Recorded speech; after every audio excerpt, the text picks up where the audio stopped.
ICC टी20 2024 अपनी team announce कर दी है। टी20 की टीम अनाउंस है। किस को कप्तान बनाए, पाकिस्तान की तरफ से कौन सा खिलाड़ी इस टीम में जगह बनाने में कामयाब है, दीगर खिलाड़ी कौन सी हैं, इस पे बात करेंगे। तो सबसे पहले इस टीम का कप्तान है, जी हाँ, इस टीम के कप्तान है रोहित शर्मा, और उसके बाद हैं ट्रेविस हेड, उनके बाद हैं फिल सॉल्ट, उसके बाद हैं पाकिस्तान के बाबर आजम। पाकिस्तान के सिर्फ एक ही बल्लेबाज हैं टी20 में हिस्सा बनाने में कामयाब हुए हैं, वो थे बाबर आजम। और उसके अलावा सिकंदर रजा, वेस्ट इंडीज के निकोलस पूरन, उनके अलावा हार्दिक पांड्या, राशिद खान, वसरंडू हसरंगा और जसप्रीत बुमराह, और उनके बाद अर्शदीप सिंह। अर्शदीप सिंह की बात की जाए तो अर्शदीप सिंह टी20 क्रिकेटर ऑफ द ईयर का अवार्ड भी अपने नाम कर चुके हैं, क्योंकि टी20 क्रिकेट में 4 जो नाम भेजे गए थे,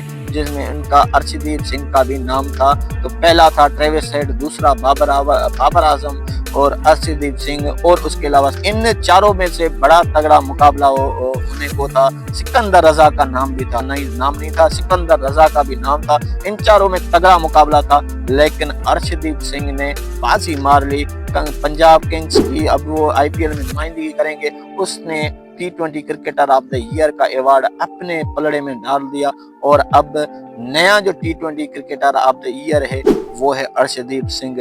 2021 में ये अवार्ड पाकिस्तान के विकेट कीपर बैट्समैन और व्हाइट बॉल के कैप्टन मोहम्मद रिजवान ने अपने नाम किया था, और उसके बाद लगातार 2022 और 23 में सूर्य कुमार यादव ने ये अवार्ड अपने नाम किया था। और अब इंडिया ही के दुनिया के तीसरी बार है, ताकि ये तीसरी बार इंडिया के player T20 cricketer of the year का अवार्ड अपने नाम कर चुके हैं, वो है अर्शदीप सिंह। आपके ख्याल से ये अवार्ड किसके हक में जाना चाहिए था? क्या बाबर आजम या ट्रेविस हेड या सिकंदर रजा, इनके साथ कोई कोताही हुई है, या आईसीसी ने जानबूझकर अर्शदीप सिंह को ये अवार्ड दिया है? कमेंट्स में जरूर बताएं। वीडियो को अच्छी लगी तो वीडियो को लाइक शेयर जरूर करें।